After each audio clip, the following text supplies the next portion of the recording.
Hello viewers, कैसे आप सब लोग। स्वागत है आपका मेरे YouTube channel study with doctor Pawan Oberoi पर। मैं doctor Pawan Oberoi, head of department faculty of commerce, Bhagwati college Meerut.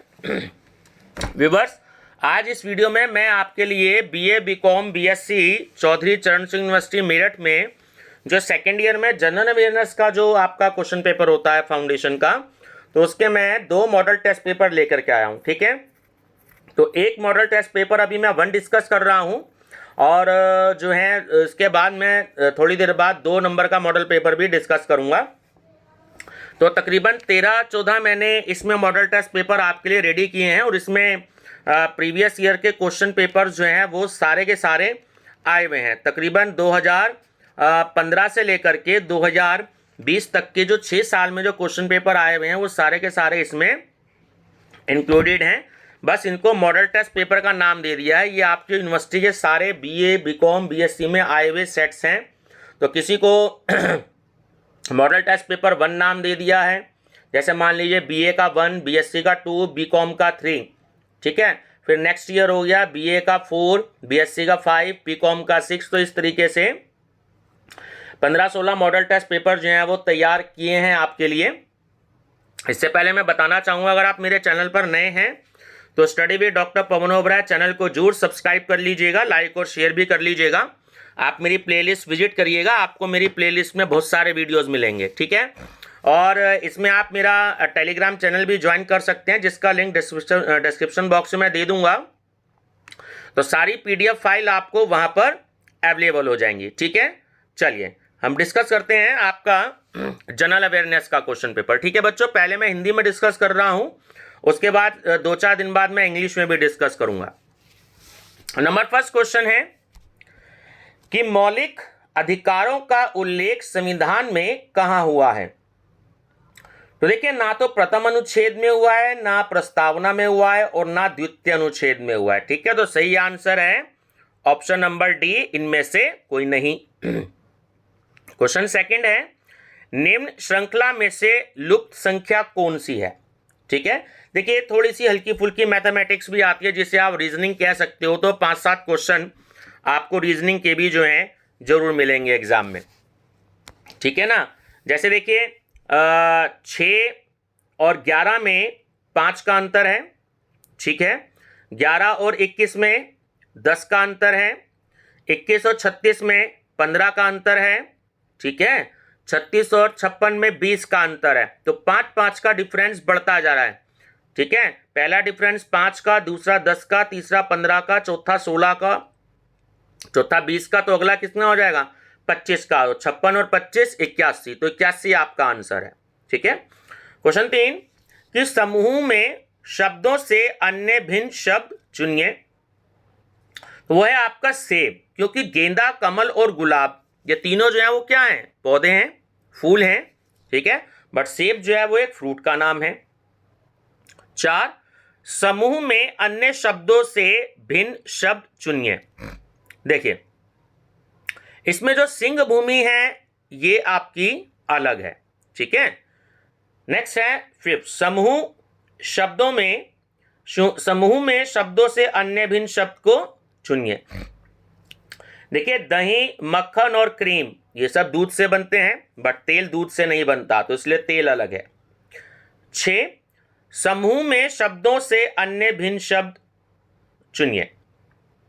ठीक है, तो इसमें देखिए जनवरी, फरवरी और मई। जनवरी, मार्च और मई ये आपके ऑड में आते हैं। ठीक है, फर्स्ट मंथ क्या हो गया, जनवरी, थर्ड मंथ मार्च, 5th मंथ मई। लेकिन जो फरवरी है वो अलग है। क्यों? क्योंकि वो इवन का है। फरवरी, अप्रैल, जून, अगस्त, इस तरीके से। ठीक है, तो इस तरीके से आप ध्यान रखिएगा। 7 है कि कैप्रिकॉर्न को हिंदी में कहते हैं, किन्हीं गलत है, हिंदी में कहते हैं। ठीक है ना, तो कैप्रिकॉर्न जो है वो आपका मकर राशि का इंग्लिश में नाम है। 8 कि क्षेत्रफल की दृष्टि से भारत का विश्व में कौन सा स्थान है, वो है आपका 7वां। ठीक है, क्वेश्चन 9 भारत के 28वें राज्य का क्या नाम है? तो वो है आपका छत्तीसगढ़। ठीक है, चलिए क्वेश्चन नंबर 10 है, मैकमोहन रेखा किन दो देशों के बीच में है? तो ये है आपका ऑप्शन बी, भारत और चीन। 11, माउंट आबू कहां स्थित है? तो बच्चों ये स्थित है आपका राजस्थान में। ठीक है। 12, चिल्का झील किस प्रदेश में स्थित है? तो उड़ीसा में है। कोणार्क का सूर्य मंदिर भारत के किस राज्य में स्थित है? ध्यान रखना, ये वाला क्वेश्चन भी आया हुआ है, मैंने कई बार कहा है कि कोणार्क का मंदिर जो है वो किस देवता का है? तो ब्रह्मा, विष्णु, महेश और सूर्य, ये ऑप्शन थे। ठीक है, तो वहां सूर्य आपको याद रखना है। और ये कहां पर है? ये उड़ीसा में है। क्वेश्चन 14, नागार्जुन सागर बांध किस नदी पर स्थित है? तो वो आपका कृष्णा नदी पर स्थित है। ठीक है, ये कई बार क्वेश्चन आया है, कोंकण रेलवे निम्नलिखित में से किस पहाड़ी श्रेणी से गुजरती है? तो पश्चिमी तट से गुजरती है। ठीक है। 16, निम्नलिखित में से किस राज्य की सीमा बांग्लादेश से मिलती है? तो मेघालय की मिलती है। ध्यान रखना, मेघालय की जो सीमा है वो बांग्लादेश से मिलती है। भारत और पाकिस्तान को विभाजित करने वाली रेखा का नाम वो है रेड क्लिफ रेखा। देखिए भी क्वेश्चन 10 मैंने पढ़ाया है ऊपर, जो मैकमोहन रेखा है वो भारत और चीन के बीच है। ठीक है, और जो रेड क्लिफ रेखा है वो भारत और पाकिस्तान के बीच में है। ध्यान रखिएगा। 18 की नोबेल पुरस्कार प्रारंभ किस वर्ष किया गया था? तो 1901 में किया गया था। प्रसिद्ध स्वीडिश रसायन शास्त्री और अर्थशास्त्री की स्मृति में कौन सा पुरस्कार दिया जाता है? तो वो नोबेल पुरस्कार दिया जाता है। ठीक है ना, ऑप्शन नंबर बी। 20 कि नोबेल पुरस्कार कितने क्षेत्रों में दिया जाता है? तो 6 क्षेत्रों में दिया जाता है। अलबरूनी द्वारा लिखित भारत का वृत्तांत है, बहुत मोस्ट इंपॉर्टेंट है, कई बार आया है, ये सेट ही है एग्जाम का। ठीक है ना, ध्यान रखना, बस नाम चेंज कर दिया मॉडल टेस्ट पेपर। ठीक है, ये सारे एग्जाम में आए हुए क्वेश्चन है 100 के 100। तो ये है किताब उल हिंद, अलबरूनी द्वारा लिखित भारत का वृत्तांत है किताब उल हिंद। जो ये भी क्वेश्चन आया है कि भारत का जो पुराना नाम है या जो है आर्य जो है वो भारत का पुराना नाम है। ठीक है ना, ध्यान रखिएगा। और ये क्वेश्चन आया है कि निम्नलिखित में से भारत को अन्य नाम भी है, तो वहां पर हिंद भी है, ध्यान रखना। ठीक है। 22 है कि शोभा नारायण किसके लिए प्रसिद्ध है? तो वो कथक नृत्यांगना है। ठीक है। 23 कौन सा शब्द अन्य तीनों से भिन्न है? देखिए, ट्रक हो गया, कार हो गई, साइकिल हो गई, ये तीनों सड़क पर चलते हैं, लेकिन ट्रेन सड़क पर नहीं चलती है, ट्रेन जो है अपनी पटरियों पर चलती है, इसलिए ट्रेन जो है वो अलग है। 24 कानपुर में 1857 ईस्वी में स्वतंत्रता आंदोलन का नेतृत्व किसने किया था? वो किया था नाना साहब ने।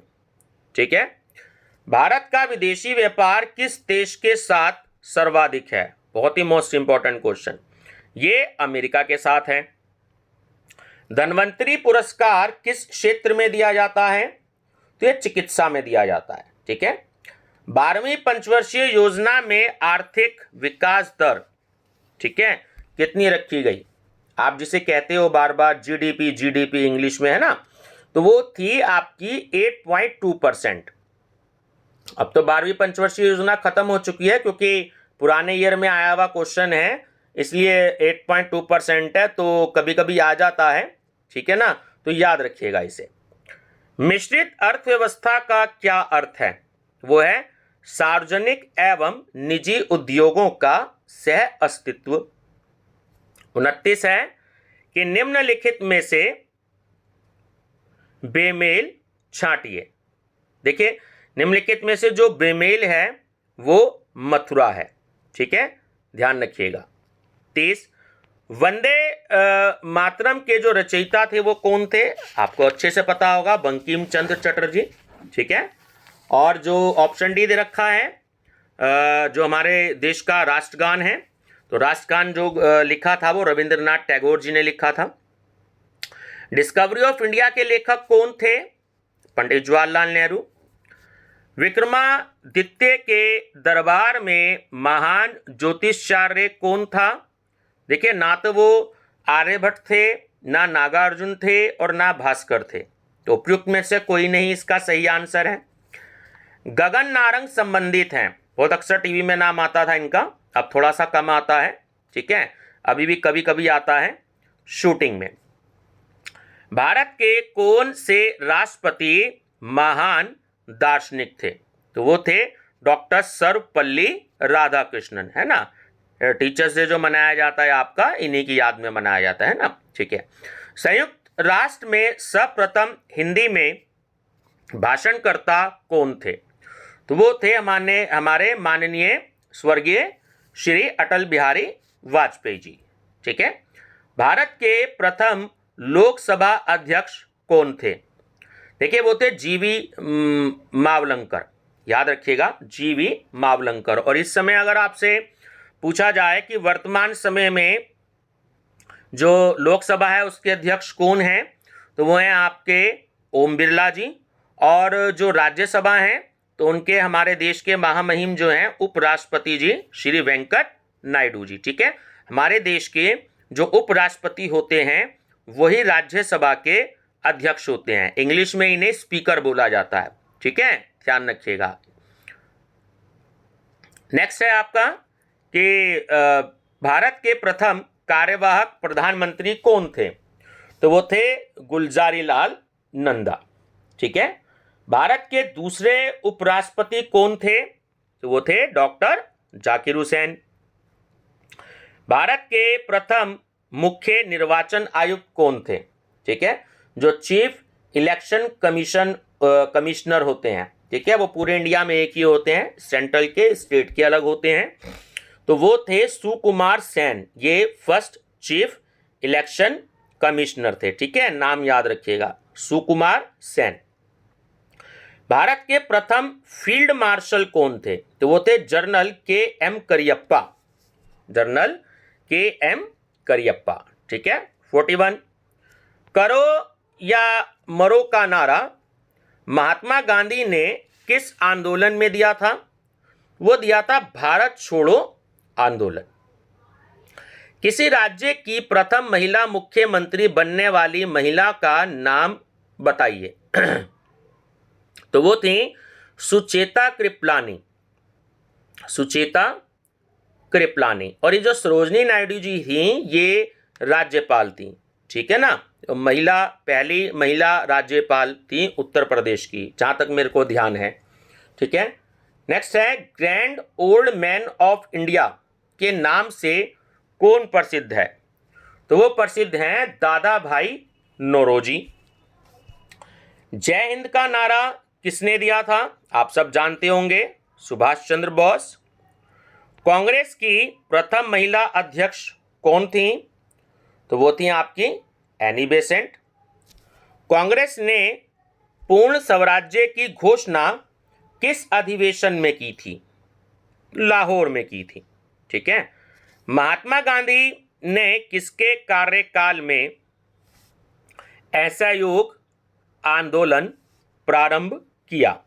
तो वो था लॉर्ड चेम्सफोर्ड, लॉर्ड चेम्सफोर्ड, ठीक है। 48, स्वराज मेरा जन्मसिद्ध अधिकार है और मैं इसे लेके रहूंगा, पूरा यही है, स्वराज मेरा जन्मसिद्ध अधिकार है और मैं इसे लेके रहूंगा। तो ये नेता किसका, ये कथन किस नेता का है? तो ये है लोकमान्य बाल गंगाधर तिलक, पूरा नाम इसमें मिसिंग है, तो लोकमान्य बाल गंगाधर तिलक। भारतीय राष्ट्रीय कांग्रेस का जो प्रथम अध्यक्ष कौन था? तो वो थे व्योमकेश चंद्र बैनर्जी, ठीक है, व्योमकेश चंद्र बैनर्जी। निम्नलिखित में से किस समाज सुधारक ने वेदों की ओर लौटो का नारा दिया था? ठीक है, तो वो दिया था आपका स्वामी दयानंद सरस्वती जी ने। और अगर ये क्वेश्चन आए कि आर्य समाज की स्थापना किसने की थी? तो वो भी करी थी स्वामी दयानंद सरस्वती जी ने। और ब्रह्म समाज की स्थापना किसने की थी? तो वो आंसर है ऑप्शन ए, राजा राम मोहन राय जी ने। ठीक है, चलिए क्वेश्चन 51, भारतीय राष्ट्रीय कांग्रेस के संस्थापक कौन थे? तो वो थे A.O. ह्यूम। ठीक है, महात्मा गांधी का सर्वप्रथम किसान सत्याग्रह आंदोलन कौन सा था? तो वो था चंपारण आंदोलन। ठीक है, चंपारण आंदोलन। भारत सेवक समाज के संस्थापक कौन थे? तो वो थे गोपाल कृष्ण गोखले। ठीक है, आर्य समाज की स्थापना किस वर्ष में हुई? तो वो हुई 1875 में। ठीक है, निम्नलिखित में से कौन सा काला कानून कहलाता है? वो था रोलेट एक्ट। ठीक है, ब्रह्म समाज की स्थापना किसने की थी? देखिए आ गया क्वेश्चन, मैंने आपको बताया था अभी, राजा राम मोहन राय को। नेक्स्ट है, किस वायसराय को भारत में स्थानीय स्वराज का जनक कहा जाता है? उसे लॉर्ड रिपन को, लॉर्ड रिपन। भारत में योजना आयोग कब गठित किया गया था? 1950 में। अब यहां मैं आपको क्वेश्चन बताना चाहूंगा कि इस समय योजना आयोग खत्म हो चुका है, इस समय नीति आयोग है। ठीक है, नीति आयोग की स्थापना 1 जनवरी 2015 को हुई थी। योजना आयोग खत्म है और नीति आयोग के जो अध्यक्ष हैं वो हमारे देश के माननीय श्री प्रधानमंत्री जी होते हैं, जो कि हैं श्री नरेंद्र मोदी जी। ठीक है, तो अगर ये पूछा जाता है क्वेश्चन कि नीति आयोग के अध्यक्ष निम्नलिखित में से कौन होता है, तो वहां राष्ट्रपति, उपराष्ट्रपति, प्रधानमंत्री और मुख्यमंत्री या उप मुख्यमंत्री कुछ आपको दिया तो आंसर आप टिक लगाएंगे प्रधानमंत्री पर। ठीक है, और अगर नाम पूछा जाता है तो नाम में आप सब जानते हैं श्री नरेंद्र मोदी जी। ध्यान रखिएगा। भारत में नई औद्योगिक नीति की घोषणा कब की गई थी? तो वो की गई थी 1991 में। भारत में वित्त आयोग के गठन का प्रावधान संविधान के किस अनुच्छेद के अंतर्गत किया गया है? होता अनुच्छेद 280, इंग्लिश में हम आर्टिकल बोलते हैं। ठीक है ना, अनुच्छेद को। चलिए नेक्स्ट है 61 कि भारत में 2000 के नोट पर किसके हस्ताक्षर होते हैं? वो होते हैं आपके रिजर्व बैंक के गवर्नर के। देखिए सभी में रिजर्व बैंक के गवर्नर के ही होते हैं, सिवाय 1 रुपए के नोट को छोड़कर। ठीक है, अगर आता है क्वेश्चन कि 1 रुपए के नोट पर, देखिए अगला ही क्वेश्चन है, 1 रुपए के नोट पर किसके हस्ताक्षर होते हैं? तो वो इसके होते हैं सचिव के, सेक्रेटरी के। ठीक है, जो कि वित्त मंत्रालय होता है, मिनिस्ट्री ऑफ फाइनेंस। ठीक है, और सचिव की इंग्लिश होती है सेक्रेटरी। भारत में प्रति व्यक्ति न्यूनतम आय वाला राज्य कौन सा है? वो है आपका बिहार। ठीक है, अंतरराष्ट्रीय व्यापार संगठन का मुख्यालय कहां पर है? ठीक, जो है आपका अंतरराष्ट्रीय व्यापार संगठन, इंग्लिश में मुख्यालय को हम हेड ऑफिस बोलते हैं, तो वो जेनेवा में है। ध्यान रखेंगे। ठीक है, चलिए, एशियाई विकास बैंक द्वारा भारत के किस नगर में आवासीय कार्यालय खोला गया है? तो वो है आपका नई दिल्ली में। ध्यान रखिएगा, बहुत ही इंपॉर्टेंट क्वेश्चन है।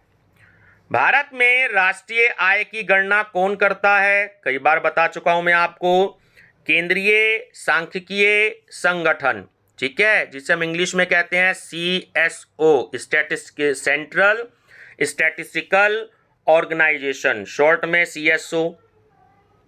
भारत ने पोखरण में दूसरी बार भूमिगत नाभिकीय परीक्षण कितने वर्ष पश्चात किया था? वो किया था आपका 24 वर्ष पश्चात। ठीक है, देखिए एक चीज और बता दूं कि जो आपका फर्स्ट टाइम जो न्यूक्लियर बम था, परमाणु बम, उसका अटल बिहारी वाजपेयी जी के टाइम में फर्स्ट परमाणु बम का पोखरण में हुआ था। ठीक है ना, पोखरण राजस्थान में है। ठीक है, देखिए नेक्स्ट क्वेश्चन भी यही है, पोखरण कहाँ स्थित है? तो वो है आपका राजस्थान में। 69 की निम्नलिखित में से कौन सा सतह से सतह पर मार करने में सक्षम प्रक्षेपास्त्र है? तो वह पृथ्वी। CSIR के प्रथम निदेशक कौन थे? तो वो थे प्रोफेसर शांति स्वरूप भटनागर। ठीक है, प्रोफेसर शांति स्वरूप भटनागर। 71 भारत में सर्वप्रथम भूमिगत नाभिकीय परीक्षण कब किया गया था? तो वो किया गया था 18 मई 1974 में। 18 मई 1974। प्रथम भारतीय उपग्रह था आर्यभट्ट। उपभोक्ता संरक्षण परिषद के कितने भाग हैं? 2 भाग हैं। राष्ट्रीय उपभोक्ता विवाद निवारण आयोग का मुख्यालय हेड ऑफिस कहां पर स्थित है? नई दिल्ली में। उपभोक्ता विवाद निवारण हेतु प्रथम श्रेणी कौन सी है? उपभोक्ता जिला फॉर्म। ठीक है। निम्नलिखित में से किस राज्य में उपभोक्ता संरक्षण अधिनियम 1986 लागू नहीं होता? वो है आपका जम्मू और कश्मीर। और शब्द इसमें मिसिंग है ना, जम्मू और कश्मीर। राज्य आयोग के सदस्यों में महिला सदस्यों की संख्या अनिवार्य रूप से कितनी है? 1।